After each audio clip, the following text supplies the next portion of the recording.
was carried out by an individual, not a faith, not a culture, not an ethnicity. New Zealand faces terrorism. It's Monday, September 6th. This is VOA Asia. I'm Jim Stevenson in Washington. We're online. You can find us at VOA Asia Facebook, Instagram, Twitter, and YouTube. Also ahead, confidence for Thailand's Prime Minister. Focus on diplomacy in Afghanistan. Japan looks at leadership change. Paralympics conclude, remembering 9/11. It's all on today's VOA Asia.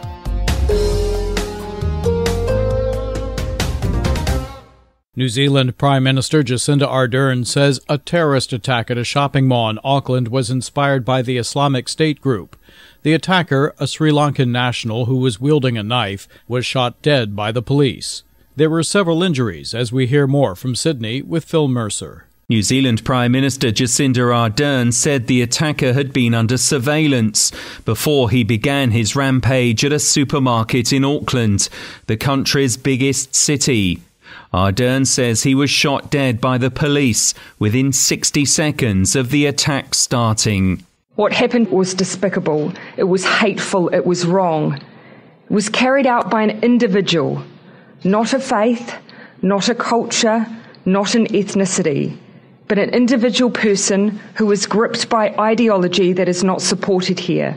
Senior law enforcement officials have said that police officers intervened as quickly as they could after the man reportedly took a large knife from a display cabinet in the store. Videos posted online have shown panicked shoppers running out of the supermarket before the sound of gunfire was heard. The man, a Sri Lankan national, arrived in New Zealand a decade ago, was identified as a national security threat in 2016 and was under constant monitoring. The Prime Minister said his violent ideology was inspired by the Islamic State terrorist group, but although he had reportedly been arrested on suspicion of plotting a terror attack in 2020 and later cleared by a judge, Ardern said there was no legal reason to keep him in custody.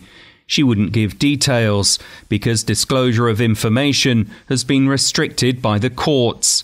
Kate Hanna, an extremism research fellow at Auckland University, told Radio New Zealand the man was most probably radicalised online. This person most likely has been in that kind of echo chamber for a period of time. He first came to the government attention in 2016, and so obviously potentially since then has been exposed to this kind of material that's caused him to go down this path. Analysts have warned that the attack will be a painful reminder for New Zealanders of the deadly mosque attacks in Christchurch in March 2019, when a gunman, a self-confessed white supremacist, murdered 51 worshippers. It was the South Pacific nation's worst terror attack. Phil Mercer for VOA News, Sydney. You may find more on this and all of our stories by following our Twitter stream at VOA Asia, on Facebook at VOA Asia, Instagram, and YouTube. Also stop by the voanews.com website. These are among some of the top Asia headlines you'll find right now when you visit voanews.com. With China more assertive, Taiwan mulls bigger defense budget. Thai Prime Minister survives no confidence vote. U.S. climate envoy Kerry gets cold shoulder in China. New Zealand tried to deport a tax suspect for years after he arrived as a refugee. Highly indebted Chinese companies pose challenge for Beijing. You'll find much more on these stories with expanded coverage on Facebook, VOA Asia, Instagram, and Twitter, and the voanews.com website.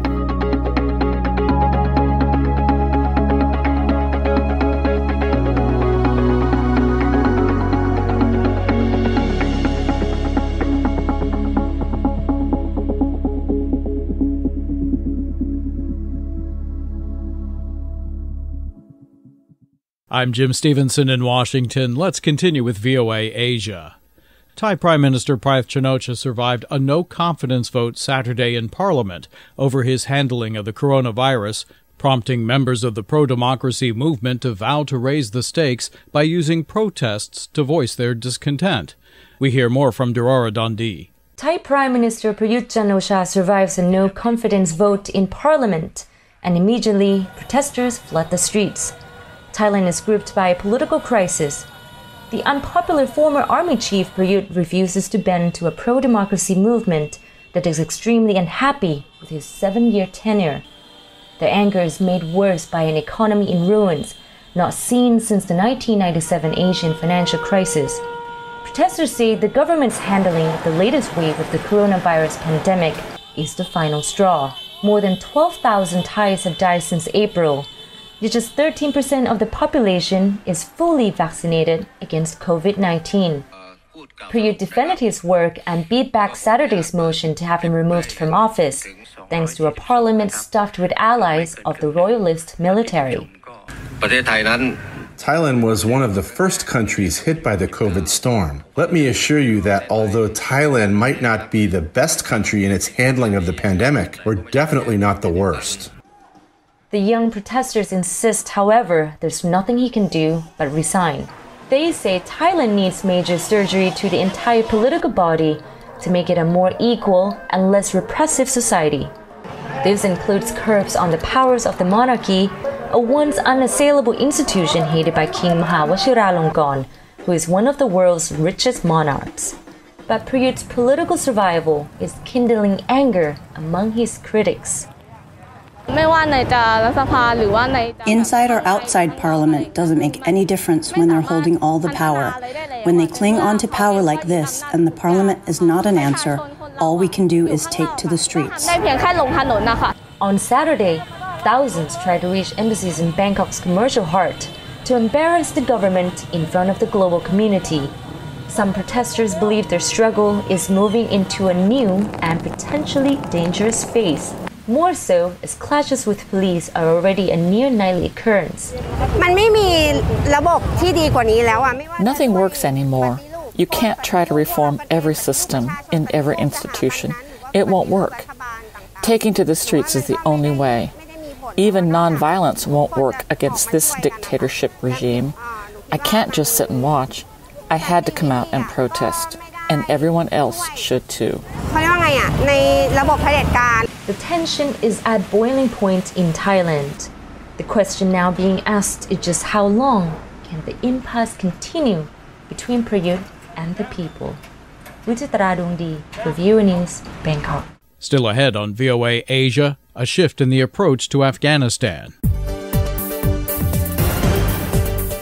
Happening now in Asia, North Korean state TV said the country's leader, Kim Jong-un, ordered officials to wage a tougher pandemic prevention campaign in, quote, our style, after he turned down foreign COVID-19 vaccine offered through the UN-backed immunization program. Stay up to date with VOA. You're listening to VOA Asia.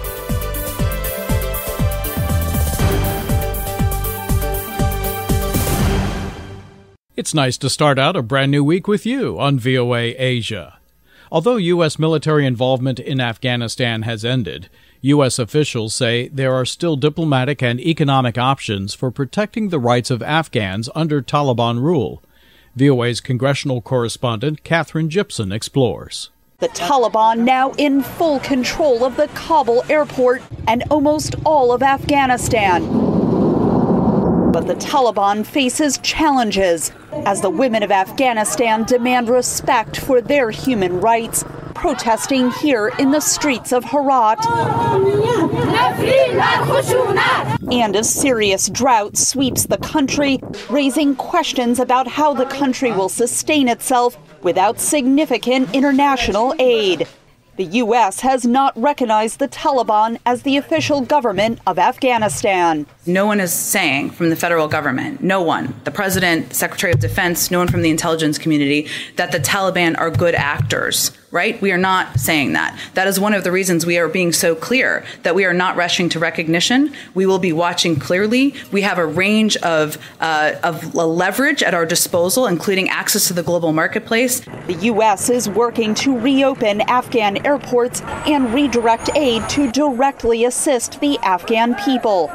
U.S. government aid to Afghanistan is under review. The U.S. State Department said dependent on the formation of a new Afghan government. What we will be looking to when it comes to the issues that you've raised, including the potential for any forms of assistance, will be the actions of any new Afghan government, especially vis-a-vis the areas we care profoundly about. That is safe passage, respect for the rights of the people of Afghanistan, including women and girls and minorities, a government that is inclusive, a government that follows through on its counterterrorism commitments, and a government that respects the universal and international norms.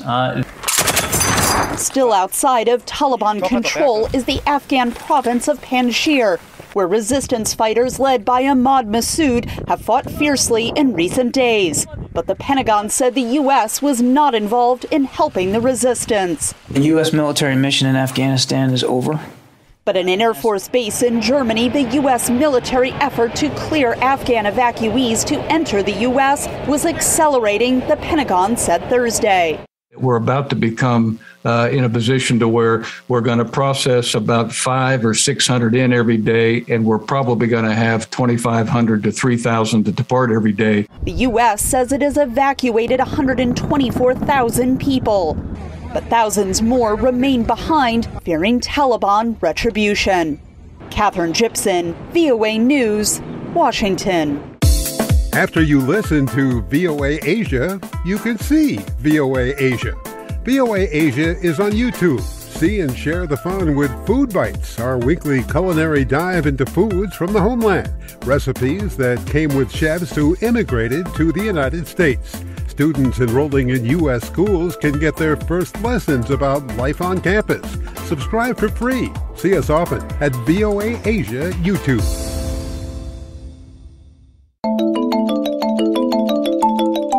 This news from VOA Asia. Afghan women have held a protest near the presidential palace in Kabul calling for their rights. The Taliban enforced a radical form of Sharia or Islamic law, in particular oppressing women, when it ruled from 1996 to 2001. You'll find this and all the big stories through the day on VOA Asia, Twitter, and Facebook. This is VOA Asia. As we continue with VOA Asia, Japanese Prime Minister Yoshihide Suga has announced he will step down, ending his broadly unpopular premiership just a year after it began. VOA Seoul correspondent Bill Gallo reports the move could mark a return to a period of political instability in Japan. Japanese Prime Minister Yoshihide Suga told a news conference Friday he was stepping down because he needs to focus on his government's anti-coronavirus measures.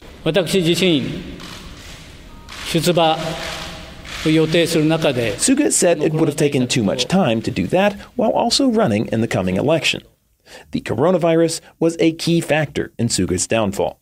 Much of the criticism centered on the prime minister's decision to hold the Tokyo Olympics this summer, despite widespread public opposition. Shortly after the Games began, Japan saw its worst coronavirus outbreak yet.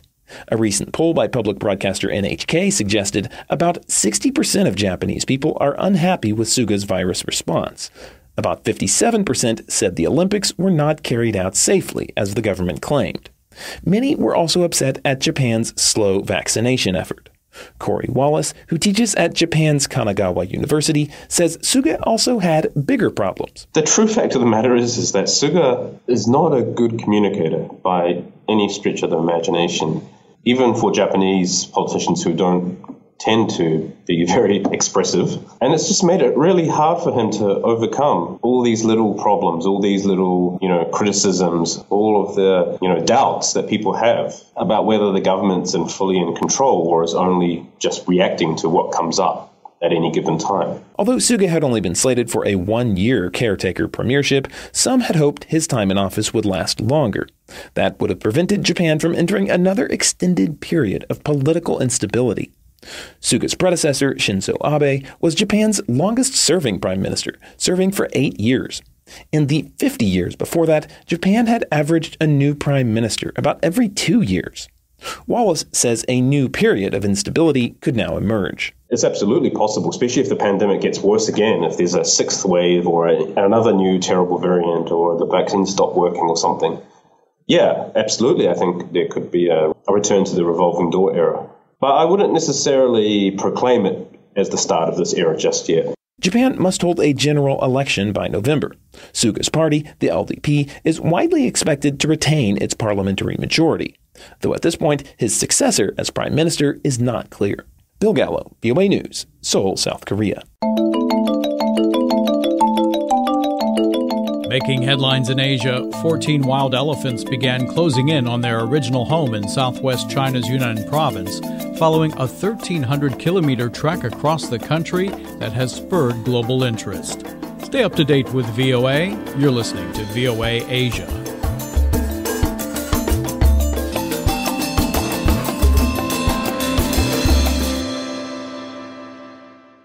Now on VOA Asia, the Paralympics have come to a close with a final handful of inspiring events and a sigh of relief from Japanese organizers who successfully navigated COVID delays and outbreaks.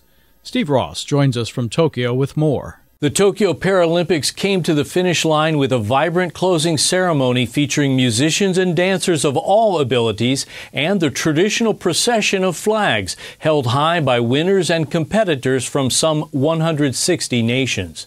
The Tokyo Paralympics managed to complete 12 days of competition with no serious virus disruptions, this despite the host city being under a pandemic state of emergency order. The Games, delayed by a year due to COVID-19, helped to raise awareness and give a voice to 1.2 billion people around the world with disabilities. The Paralympics serve as an important eye-opener in Japan, where students with physical disabilities seldom join mainstream classrooms. It was in just 2016 that Japan passed an anti-physical disability discrimination law, 2 years after signing the United Nations Convention on the Rights of Persons with Disabilities. As for COVID-19 at the Games, viral spread was kept in check. About 200 individuals related to the Paralympics were reported positive for the virus, but most were not athletes and their cases were not considered severe. Access was one of the key themes of these Paralympics, and Tokyo's new Olympic Stadium was designed with input from people with disabilities, the elderly, and people raising children. Wheelchair ramps, easy access elevators, 5 types of multifunction bathrooms, and roughly 500 seats for people in wheelchairs were included. The new stadium also features a calm down, cool down room for helping people with intellectual and mental disabilities to relax. For the world, access during the pandemic meant watching via high-definition television and streaming video. Pandemic precautions made the no spectators decision a near necessity. But Paralympics partners gave sports coverage that continued the wide view already provided during the earlier Tokyo Olympics, which broadcast almost 9,500 hours, a 30% increase from Rio 2016 Olympics coverage. Beyond those with disabilities, LGBTQ athletes found freedom to display their prowess at the Tokyo Paralympics. Media reports have put the number of openly LGBTQ athletes competing at the Games at roughly 30, about 3 times the number of those at the 2016 Rio Games.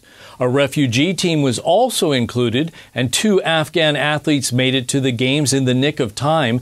Taekwondo competitor Zakia Kudadadi and track athlete Hossein Razuli were evacuated from Kabul in secret as the new Taliban government took control, arriving a little late to the Games. They competed and have now been granted humanitarian visas by Australia.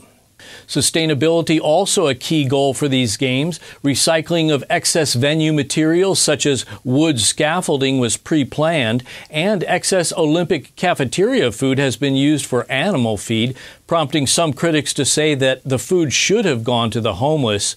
The cardboard beds from the athletes' village will also be recycled. India, in particular, drawing attention at these games. Going into the Tokyo 2020 Paralympics, India had won 12 medals, including 4 golds throughout the history of the Games. A fortnight in Japan later, that tally is now at 31 medals. During the last day's competition, men's wheelchair basketball Team USA rolled to victory and back-to-back gold, beating Team Japan on the final day of Paralympic competition. Team USA, the defending gold medalists, battling the host nation team, making Japan's first Paralympic gold medal game appearance. The final score was USA 64, Japan 60.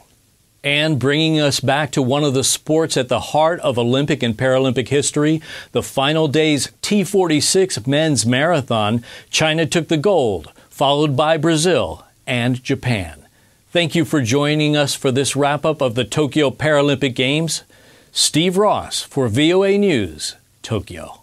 All this week, VOA Asia remembers the events and effects of 9/11 as we approach the 20th anniversary on Saturday of the terror attack on the United States. In 2002, VOA's Kane Faribaugh, then a reporter for the U.S. military, visited Afghanistan in the early stages of America's 20-year presence in the country. As the United States ended its military engagement, Faribaugh followed up with those he had met in those early years to discuss the U.S. withdrawal and the mission's legacy. The U.S. military had been in Afghanistan just a few months when I landed at Bagram Airfield in May of 2002 on a reporting assignment for the American Forces Network. Major Brian Cole with the United States Army Reserve and the 489 Civil Affairs Battalion. I met Brian Cole while distributing supplies at a recently reopened school shut down by the Taliban prior to the U.S. invasion. Open the land of the giants sometimes. In the remote village of Karbagh Bazaar, which, we were told, had just been cleared of landmines. Because when we write letters home, we tell them that the people of Afghanistan need school supplies. I look at what we're doing as an extension of our foreign policy of having the people come back from Pakistan and Iran back into Afghanistan. And if we're going to have the people come back, then we need to assist them once they get here to help them get established. That same day, Cole delivered food to another remote village, all part of the U.S. military strategy to win the hearts and minds of the Afghan people. And what we're doing by bringing the school supplies and the food now is we're serving as a stopgap until the non-governmental organizations can get here, until they can start taking over our mission. It's been more than 19 years since I met Cole in Afghanistan. How y'all doing?